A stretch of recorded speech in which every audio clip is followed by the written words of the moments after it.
Hello, and welcome to Creative Curves, where we talk with creative individuals in various fields about their creative process. I'm your host, Blue Sirens. On today's episode, we meet with Mike Schwartz, who is a feature film screenwriter, now comic book writer. He wrote Netflix's animated movie Gnome Alone and an adaptation of R.L. Stine's Zombie for Hulu, starring Dan Aykroyd and Chevy Chase. In addition to writing, he also works in VFX and animation production, having worked on such shows as The Nut Job, What We Do in the Shadows, and The Walking Dead, Dead City. Hey, Mike, how's it going? Good. Thanks so much for having me on. Yeah, thanks for coming on. I know you're an extremely busy guy. I feel like every time I see you on Instagram or Threads, you're doing a signing here, you're going here, you're traveling all over North America promoting the comic book Armored. And I was wanting to know, tell us a little bit about Armored. Like you're currently working on, you've got some issues that have come out. You're working on getting some more issues coming out. Tell us more about Armored and what you're working on with it. Yeah, so we kickstarted it last year in August, September, and that was for issues one and two. And now we've come, months later, and issue one and two are now hitting comic book shops. The second issue comes out June 26th. And because we kickstarted the first two issues, we're kickstarting issues 3 to 5 as well, and that's through Clover Press. And then because we just got 3 to 5 fully funded, we will see the comic go to print as well and hit comic shops in the future. Nice. But we are still running the campaign right now.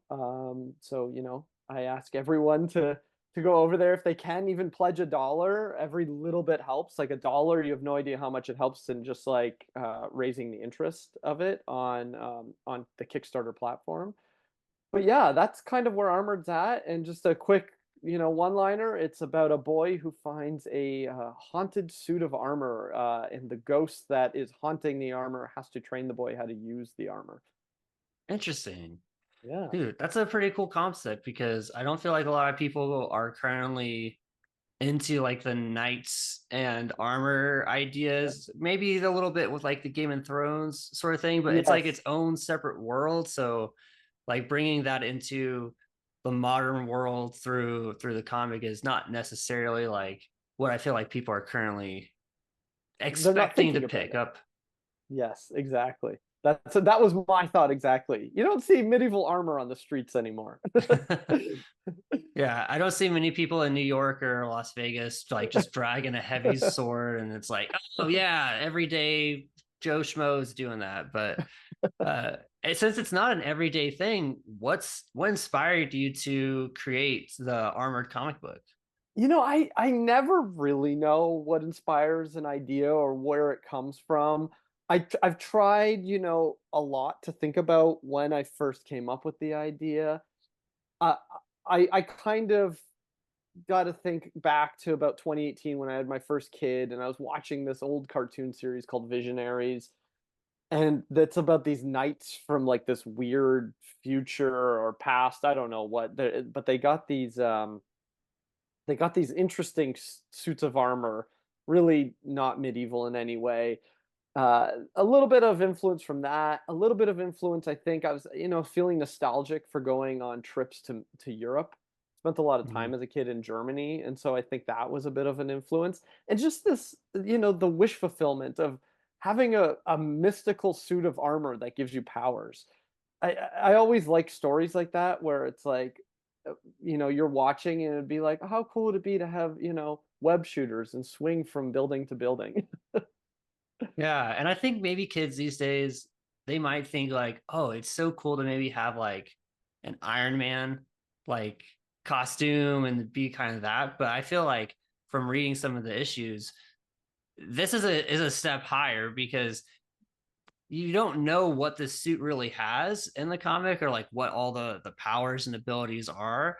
And I think like with technology you can kind of guess like, oh, I bet this does this or I bet this does this. There doesn't really seem to be like any hidden powers when it comes to like an Iron Man suit, at least nowadays from everything we've seen in all the movies. So the fact that it's a ancient armor is really interesting and curious because as someone reads the book, I don't know if it's going to be like, hey, there's a power in this comic, and then in this issue, yeah, I had no idea that this power was going to happen with the sword or the shield because there's nothing. It's such a plain piece of metal. There's nothing hidden in it except the magic that like you can kind of create with your own imagination and with like the character's imagination, ultimately your imagination, and seeing like what's going to come out of this suit of armor because no one's going to be able to guess because it's just like what it looks like on the face until they get in the armor themselves. And I think that Yeah. gives people a lot of imagination, a lot of power because they can ultimately put on the armor and make it their own power, their own kind of thing that you maybe don't see that in modern like Iron Man suits or things like that. I think the best stories a lot of times are the ones where they don't fill in everything. They don't explain everything. It's like when you first saw Star Wars, you're not told what are all the things a Jedi can do. Mm. Instead, you as a viewer start imagining, oh, maybe this. It's like we were never told who Darth Vader was in the beginning, or even how he became Darth Vader in those three movies. Uh, and I like it when the audience has to fill in the blanks themselves or come up with it in their head.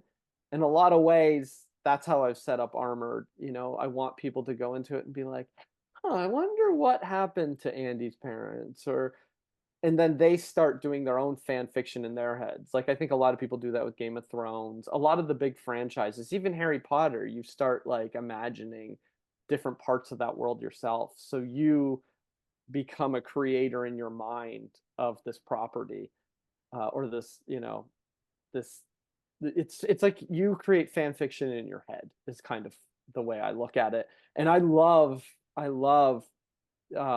franchises that do that, that don't answer every question, that don't fill in every blank all the time. And I think the armor is a bit like that. Is you will start to see Andy learn new things about the armor as the series goes on, but I kind of want it to be this like nebulous thing where we don't really know what the power is. Like blasts come out of it in one issue. Like it's not very specific at this point. He's still learning how to use it. Yeah, and I think the way you've written it, I think that's a great way of pointing out, how other major franchise, they don't answer all the questions. And I Yeah, think that's a frustrating thing for some readers, but it's also what keeps them coming back because sometimes we want to know the rules of the entire world, yeah, or if you're making the world, you're like, I have to have something that makes sense.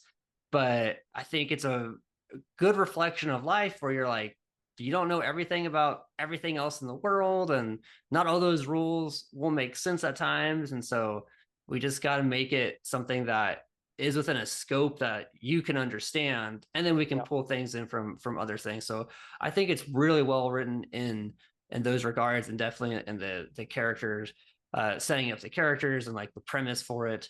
And as you've been writing this, I know issues 1 and 2 have been out. Issues 3 and 5 are currently there for Kickstarter.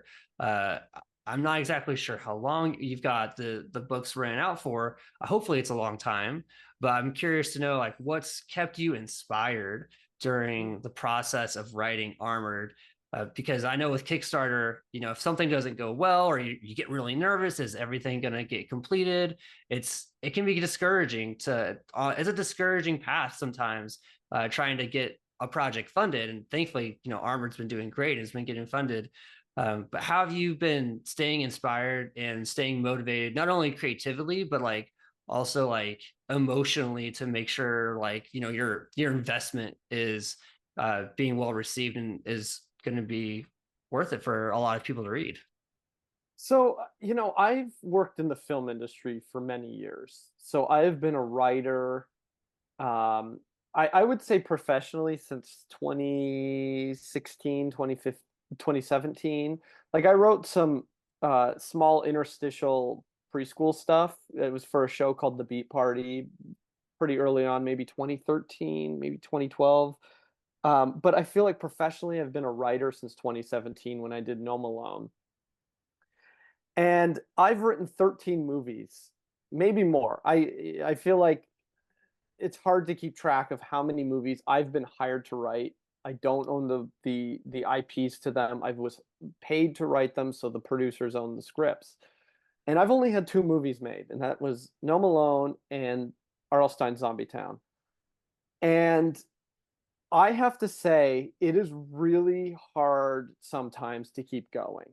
Like, money helps. I will say that when you're paid to create, it is really it's I find it a lot easier to see a project from beginning to end, to just complete something. Um, when there is no money, it is really challenging, especially for me, because you start to worry, like, how, no, like, am I writing this? Will anyone ever see this? That's a Hmm. really discouraging thought to have. And I think a lot of artists, I'm sure, go through it because we all create stuff that might not be up to our standards, and so we won't release it. But sometimes we do stuff that just doesn't strike a chord with people. Like, I've written scripts and I've given them to people, and people haven't really liked, the story. Um, so it is hard to stay motivated. With Armored, this is, I have to say, a passion project because this is not something I'm going to get rich on unless some big, studio like Disney or someone comes along and wants to uh, buy the rights to make a movie or TV show, which I am not expecting at all. Um, so for me, the thing that keeps me going is knowing that it will be made. So I have invested, a lot of money into this project, not in hopes that I'll make a ton of money. I've done it in hopes that people will read it and like it. So at the end of the day, I would love to break even on the project. That's like my ultimate goal. But I've also been really lucky because a lot of people who have read it are liking it. Like, I just get such great feedback from the project, and that, I have to say, is what's kept me really motivated and passionate about it. I I I I'm so glad that I haven't had any real negative feedback. I've had a few, like, people nitpicking things, which are totally fair. There's a lot of mistakes in Armored. Um, but I'm so fortunate. I wonder if I'd feel the same if someone had if I just kept getting bad reviews. But yeah, it's hard. It's a hard question because I think there's different um, realities where maybe I wouldn't stay motivated if people were talking badly about it, or I wouldn't have Hmm. stayed motivated if I couldn't have found a publisher. There is a bit of give and take, a little bit. I think there has to be a little bit. Like, even just one person saying, "Oh, that's cool," I think really keeps people inspired. Yeah, no, I totally get that. As like the music I make, sometimes it's like 80% of the people that listen to it are always like, yeah, it's not a song I want to listen to again. But then that 20% of people that are, hey, I really like this song. It really helped me through a specific time in my life, or I really enjoy it. There's like something that really stuck out to me. It's like, well, even if that's only like a fifth of the people that listen to the song, it's like sometimes that's enough to keep going and knowing Yeah. I can make at least that fifth be my audience and make something for them. I know in reality it comes down to, well, can that fifth financially support the project? But I'm glad that everybody that has read Armored has really enjoyed it, because as I've said many times, like I've enjoyed it, and I hope we can keep getting more and more issues, because the story hasn't ended, and it doesn't look like there's any clean wrap up coming anytime soon, because there's just so much mystery. You're not telling us a lot of stuff, Mike, and Yeah. and that's a I good do. thing. Yeah, I do have, like, I have set up the story that it could end after 12 chapters or issues. That is how I've set it up. But with that said, I would love for it to go on longer. But that all depends. I'm not made of money. I can't. Yeah.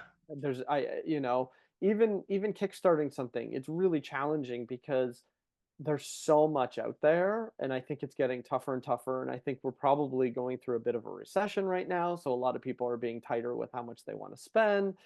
Um, so there are I could go on with Armored forever, but I like the idea knowing that there is an end, and I want to see this story to the end. I want everyone to be able to have a full story. It'll probably be like 4 graphic novels at the end.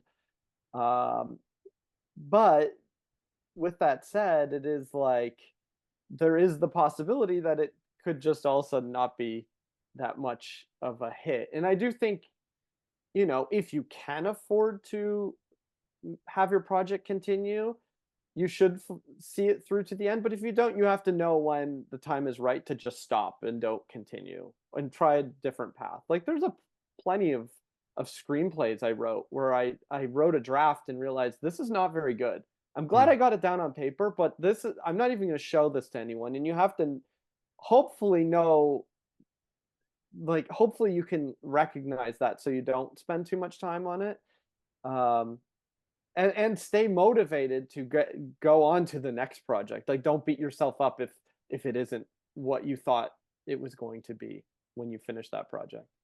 Yeah. And I think this is a good opportunity, or your situation's a good example of when a project you work on, whether it's a passion project or something that you're hired for, not a lot of people look at some of those projects as, well, this is an opportunity to springboard me into the next thing.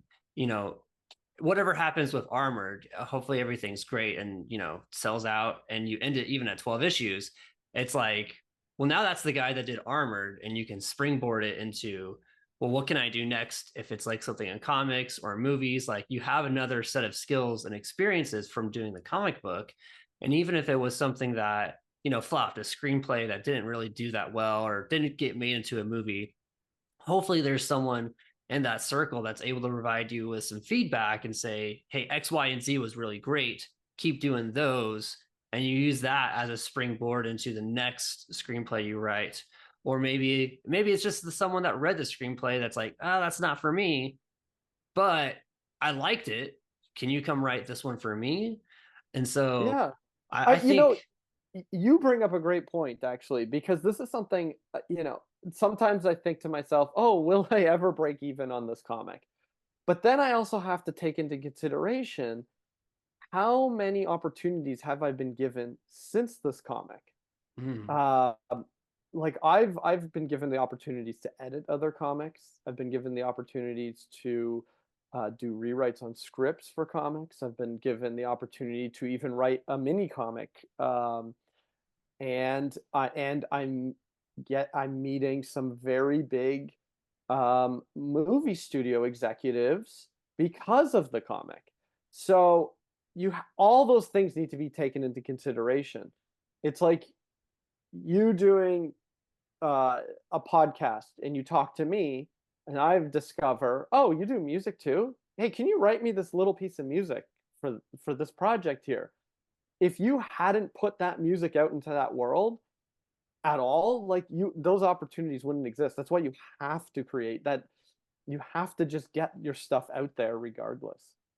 yeah, I totally agree, and I think that's something that everybody that's creative, if it's the project you're just starting out, like you've never done something before, it's important to not look at it as, man, only 15 people read this book or only Yep. not that many people listened to it. Well, it's like, yeah, only that many people did, but you can now reach back out to those 15 people with the next thing you did and Yep. say, hey, you want to listen to this? You want to read this? And it can spread and get bigger. So just because a project doesn't necessarily perform the way you want it to, I think the most important thing in the scenario is to recognize, hey, you did something. You made something, and some people consumed it. They took the time to read or to listen, to engage with your content, and they now have an opinion about you, and they're either going to come back and enjoy more, or they're going to probably tell all their friends, man, that was a terrible book by this one guy. I can't believe I read it. Oh, really? What is that? Let me go read it. Let me make my own opinion about it. Yeah. So we don't want any negative press for either of our work, but hopefully that's how negative press works, I'm told. So uh, just because something doesn't look good in our point of view as a creator doesn't mean that there aren't other opportunities coming from other points of view. And Yeah. that's something I think that can, if anyone that's listening is not feeling inspired or feeling down on a work that they've made, keep that in mind because that can change your perspective, hopefully, and make it feel a little bit more positive to get back out there and keep creating. Yeah. But Mike, as we're got kind of wrapping up the interview with a couple more get to know you questions, Mhm. what's been the biggest impact on your creative journey in either Armored or your film career? Has there been someone or something that happened that you know really had a big impact on you and inspired you to keep doing what you're doing?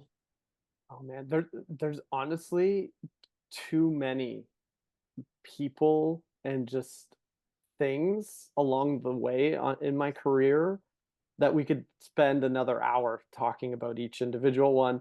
I think sometimes it is people in general. Like for me, I would say the biggest impact on my career and my um uh just sorry, you'll have to edit this a bit as I think of the words. Yeah, okay, let me start. Uh It sounds I like would you're going to have a long acceptance speech whenever you win some sort of award, which is okay, totally fine. You're giving us the warning now. Not everyone's going to make it on it. So, okay.